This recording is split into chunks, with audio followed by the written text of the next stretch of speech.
राम दरबार की विशेषता यह है कि ये राम दरबार गोबर से बनाए गए हैं। जोरदार तालियों के साथ अभिनंदन करेंगे।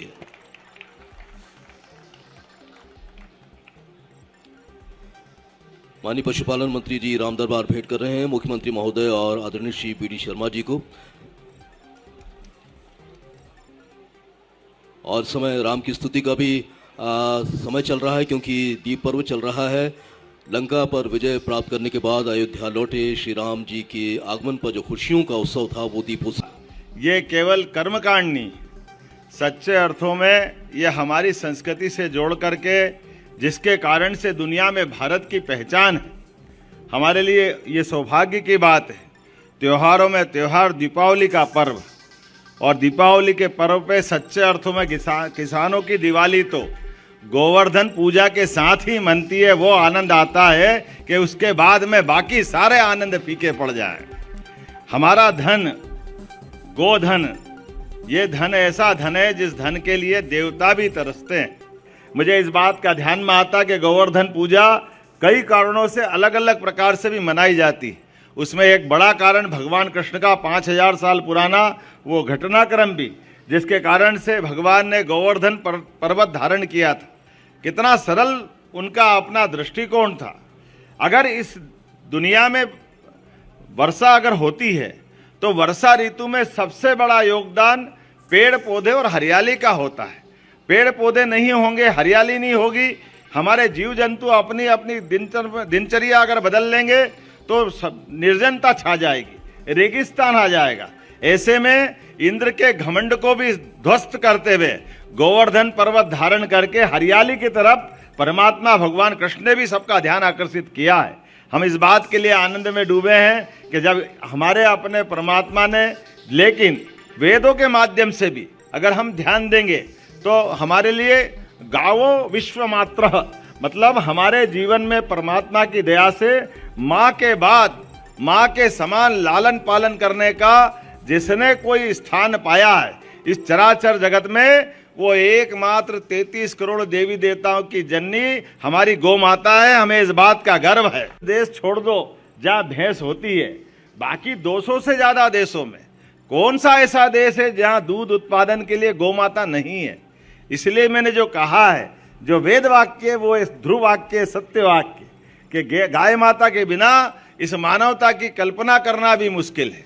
गाय माता का स्वरूप अलग अलग हो सकता है, वो अपने इस रूप को जिस रूप में जैसे वातावरण में रहती वैसे धारण कर लेती, लेकिन ये बात गारंटी से कह सकते हैं, गौ माता भले ही अमेरिका में हो, इंग्लैंड में हो, कहीं भी हो, लेकिन हमारी देसी नस्ल की जो गौ माताएं भारत और भारत के आसपास के देशों के अंदर है, वो सबसे श्रेष्ठ है। इस बात की गारंटी पक्की, इसमें कोई अंतर नहीं हो सकता।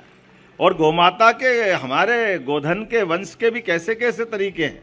अगर दूध अच्छा लेना हो तो साहिवाल और गिर माता आपके यहाँ दूध का भंडार भर देती, और नाजुक ऐसी कि दूध से भरे आंचल में कोई जमीन पे बैठने में छोटा सा कंकर भी लग जाए तो उसके उस कंकर से भी उसकी दूध में थन में छेद हो जाता है।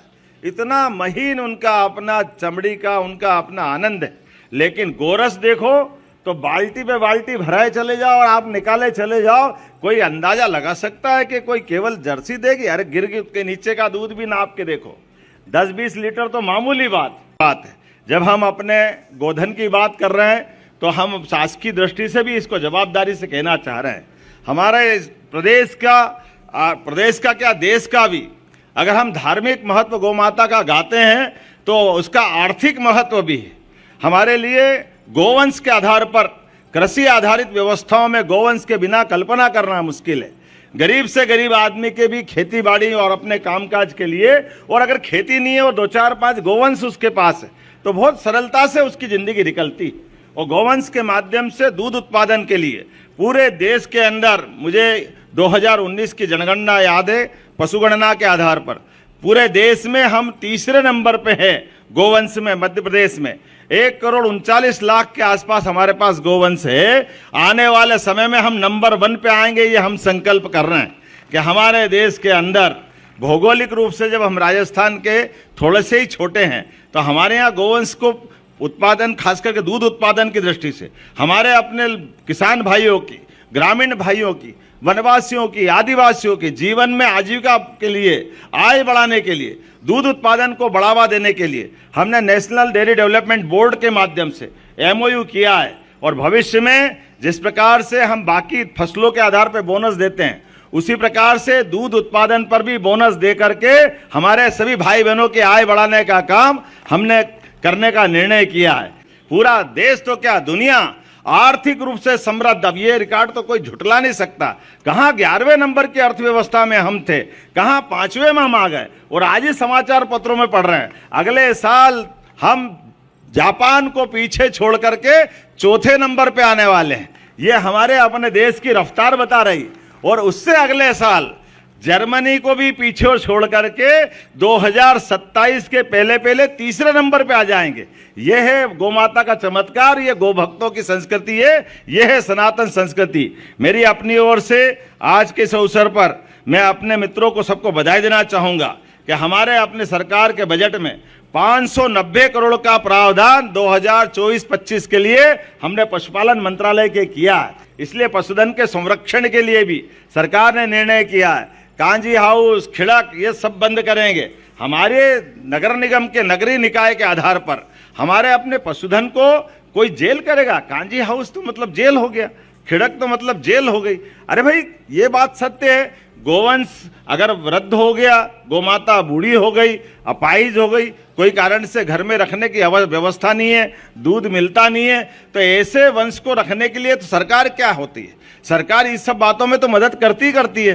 तो हमने निर्णय किया कि सभी बड़ी बड़ी नगर निगम में 5,000 से लेकर 10,000 तक गोवंश को रखने की व्यवस्था सरकार करेगी। हमारी अपनी गौशालाओं को चलाने की जवाबदारी हमने हमारे नगरीय निकायों को दी है। और धीरे धीरे करके लगातार पूरे प्रदेश के अंदर, और जो गोधन दूध देता है जिससे 2 बूंद घर पे मदद मिलती है, ऐसे गोधन को लोग घर घर पाले। इसलिए हमारी सरकार योजना बना रही है कि 10 से ज़्यादा गाय माता जो पालेगा उसको विशेष अनुदान दे करके हम अपने गोपालन के इस भाव को बढ़ाएंगे। हमने मनुष्यों के नहीं, गो माता के लिए भी गो एम्बुलेंस चालू की है। कोई अगर बीमार होती है, आप फोन पे कॉल करो, गो एम्बुलेंस आकर के तैयार होगी और उनके कष्ट मिटाएगी। और साथ ही साथ गो अपराध को लेकर के, गो कसी वाले मामले में कोई भी पकड़ाएगा तो उसको 7 साल की सजा रहेगी। ये हमारी सरकार ने निर्णय किया है इस कानून के माध्यम से। और खास करके क्रेडिट कार्ड फसल वालों को तो मिलेगा ही मिलेगा, लेकिन जो गोवंश पालन करता है उसके भी क्रेडिट कार्ड बनाए जाएंगे ताकि वह अपने आय व्यय की व्यवस्था में एक बड़ी भूमिका अदा करे। मुझे इस बात की प्रसन्नता है कि गोवंश को सुधारने के लिए लगातार हम काम कर रहे हैं, गौशाला के संवर्धन के लिए भी लगातार काम कर रहे हैं। इसलिए प्रति गोमाता जो 20 रुपये का अनुदान हम दे रहे थे, उसको हमने 40 रुपया प्रति गोमाता करने का भी निर्णय किया है। आज तो मुझे इस बात का आनंद है कि हमारे अपने देश के अंदर, यद्यपि पूरा देश अपने आप इस पूरे उत्सव के साथ गोवर्धन पूजा मनाता था, अगर नहीं मनाते थे तो सरकार नहीं मनाती थी। कोई बात नहीं, जब जागे तब सवेरा। आज हमने शुरुआत की है कि अपने पूरे प्रदेश के अंदर सभी सांसद, विधायक, मंत्री, हमारे जो भी जनप्रतिनिधि चुने हुए हैं, हर जगह से गोमाता के इस गोपालन के संकल्प को पूरा करेंगे। गोवर्धन पूजा को धूमधाम से मनाएंगे। आने वाले समय में हमारे अपने विभिन्न प्रकार के दुग्ध संघ के माध्यम से अलग अलग प्रकार से क्रमशः अभी 11,000 गांवों में दुग्ध सहकारी समिति बना करके दूध उत्पादन को बढ़ावा देने का हमने निर्णय किया है। इसलिए अमूल डेयरी के संचालकों के अनुभव के आधार पर नेशनल डेयरी डेवलपमेंट बोर्ड को जोड़ करके हमने उच्च स्तर पर मीटिंग भी की है। गुजरात के साथ हमने इस संबंध में संपर्क बढ़ाए हैं और आने वाले समय में 51,000 गांव तक, अर्थात प्रत्येक गांव तक हमारी दूध उत्पादन क्षमता जो 9% है देश के अंदर योगदान देने में, इसको 20% तक करने का हमारा संकल्प है। गोपाल कृष्ण के आशीर्वाद से, आप सबके स्नेह प्रेम के कारण से निश्चित रूप से हम सफल होंगे। और एक और जानकारी देना चाहूँगा, हमारा 1 नवंबर का स्थापना दिवस था, अर्थात हमारा दीपोत्सव 5 दिन का और राज्य उत्सव 4 दिन का, ये लगातार 29 तारीख से चल रहा था। जब रन फॉर यूनिटी के माध्यम से सरदार वल्लभ भाई पटेल को हमने स्मरण किया था।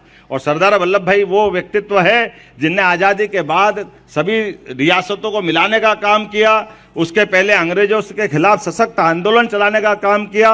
और एक महत्वपूर्ण काम जो पूरे देश के लिए ध्यान देने की जरूरत है, ये जो अमूल का सहकारिता का एक तरह से दूध का पूरा आंदोलन, इसको खड़ा करने में अगर किसी का योगदान था तो वो सरदार वल्लभ भाई पटेल का बड़ा योगदान था, जिसके कारण से दुनिया इस अमूल के सहकारी संघ के एक नए चमत्कार को देख सकी।